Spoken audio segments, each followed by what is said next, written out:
Now, joining me, you know him well, is former White House Chief of Staff and Senior Advisor of Bondi Partners, Mick Mulvaney. Mick, great to have you back on the U.S. Report. Now, we got to keep talking about what's going on in California, where Gavin Newsom has been trying to make a huge name for himself. He's got a lot to gain here from this fighting, picking a fight with Trump as he sets himself up for a potential 2028 Democrat presidential run. Tell us about this, because with the general population, all the polls seem to suggest that Trump is still on the right side of the voters in terms of doing what he said he was going to do, namely do something about the illegal immigrants in the United States. What's your read on all of this, Mick? James, it's great to be back. It's been too long. I think he is making a mistake. Gavin Newsom desperately wants to be president of the United States. Everybody knows it. I think he's making a mistake when it comes to actually gaining the White House, but he's not making a mistake when it comes to being the Democrat nominee for president. Keep in mind, there's no incumbent Democrat. There's no leader of the Democrat Party right now. There could be as many as 10 or 15 Democrats running for president in about 2 years from now. So they're all desperate to sort of get name recognition, get separation from the rest of the group, and to be the face of the party in beating up on Donald Trump. So you're right that, the New York Times doesn't speak to the broader country. The Washington Post doesn't speak to the broader country. Most of the television media doesn't, but those outlets do speak to Democrat primary voters. Right now, Gavin Newsom was sort of saying, look, I really want to run for the White House. Before I can do that, I have to win the Democrat nomination. And that's what most of this is about for the last several days. Yeah, no, I think you're absolutely right there. People got to remember the politics here, and there's a lot at stake coming up. But the Democrats, too, they seem to just not be able to keep away from this here. There were some wild scenes a little while ago when a Democrat California Senator, Alex Padilla, well, he tried to crash a press conference being held by Homeland Security Chief Kristi Noem. Have a look at this. I'm Senator Alex Padilla. I have questions for the Secretary, because the fact of the matter is a half a dozen violent criminals that you're rotating on your heads off. Now, I mean, it's extraordinary vision there, because the secretary is trying to speak. He's trying to basically charge. Security is trying to get him out of the room, and he's not obeying this lawful direction, and he's detained for 5 minutes. But now suddenly this has turned into Donald Trump's coming for Democrat senators and all of this. This strikes me as incredible grandstanding, Mick. Yeah, there's a couple of different ways to look at it. Number one, he did identify himself as Senator Alex Padilla. Now, that being said, and I know this might be hard for folks in Australia to understand, no one knows who this is. Unless you live in California, you have no clue who this guy is. I do this for a living, James, and I could not pick Alex Padilla out of a lineup. I think he's only been a senator for a couple of months. So, it's one of those don't you know who I am type of situations. What do they know about him?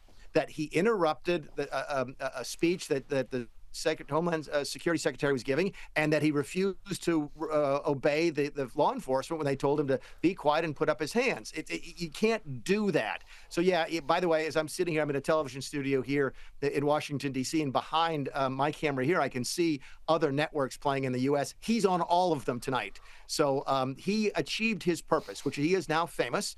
I can imagine his staff is high-fiving each other back in the offices on the Senate side of the Capitol building, because he's going to raise a bunch of money off of this, and he's going to be now, for a short period of time at least, the face of the Democrat Party opposition of Donald Trump. What did we just say about Gavin Newsom? All the Democrats now want to be seen as the face of the party as they challenge Donald Trump, and he is for the next 24 hours, and then it'll be somebody else.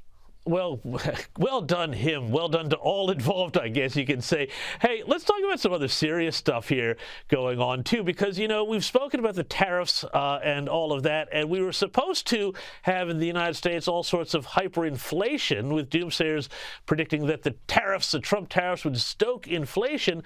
But the statistics this week revealed that the Consumer Price Index only rose by 0.1% for the month of May, which was lower than expectations had it. Mick, what do you make of this? The tariff situation here does not seem to have created the massive depression and inflation and chaos that many people had feared and warned about when he came out and gave those Liberation Day levies on basically the entire world. Yeah, I think that's right. I think the Trump administration is applauding this, saying, "Look, we told you there'd be no inflation because of the tariffs," and it's certainly been the case. I've encouraged them both publicly and privately to sort of go easy on that. We still remains to be seen whether or not there is some inflation in the supply chain. Still remains to be seen whether or not a lot of the purchases that took place before the tariffs kicked in, a lot of retailers bought a lot of stuff in the weeks before the tariffs kicked in. In fact, our trade deficit went up dramatically about 2 months ago, and then it went down last month. So it's a little bit early, I think, on this one. Certainly, Trump is taking a victory lap because a lot of us, myself included, thought that we might see increased inflation, increased consumer prices by now. We haven't yet, and let's hope that we don't. Well, yeah, no, look, I agree with that completely, but it is interesting. You know, we were just talking about all that grandstanding by Alex Padilla. Well, other Democrats are grandstanding on this. I want to play for you an outrageous, kind of hilarious moment when, at a hearing, Democrat Congresswoman Linda Sanchez tried to play the sexism card in a congressional hearing with Treasury Secretary Scott Bessent. Have a look at this. We've already seen that prices are rising on many everyday goods. Congresswoman, please don't interrupt me. We had the time is mine. The time is mine. Please don't interrupt me. I will ask you questions and I will grant you an opportunity to answer them, but please don't interrupt me during my time. With pleasure. Okay, I know I'm a woman, but please try to limit yourself to answering my questions. No, I'm sorry, but we get talked over all the time. Mick, I don't know what was better there, the look on Scott Bessent's face when he was levied that charge at him, or the groans from the audience in the gallery as she even said it. Why do Democrats, Mick, constantly have to play the victim? Because that's what they're selling.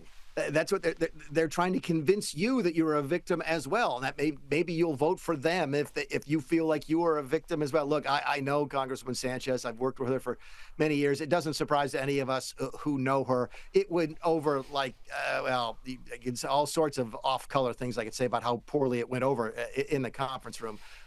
Scott Bessent did a great job. No one could watch that video and think that he was being sexist in his commentary. So it doesn't help the Democrats. They're floundering right now, James. They are. They don't know what they stand for right now, other than they don't like Donald Trump. They are really, really struggling for a message, and my guess is they're never going to find it from Congresswoman Linda Sanchez. Yeah, well, I think we do know, Mick, though, that the Democrats really don't like Donald Trump. They've made that pretty clear. But, hey, before I let you go, got to ask you about AUKUS, the big submarine deal.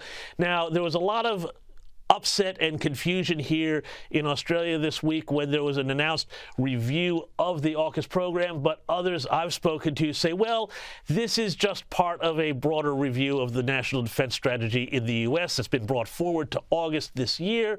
Do you think AUKUS is in jeopardy, or do you think that maybe this could be a bit of a negotiating trick by the Trump White House to get Labor and the Australian government to finally do something about our anemic defense spending here in Australia?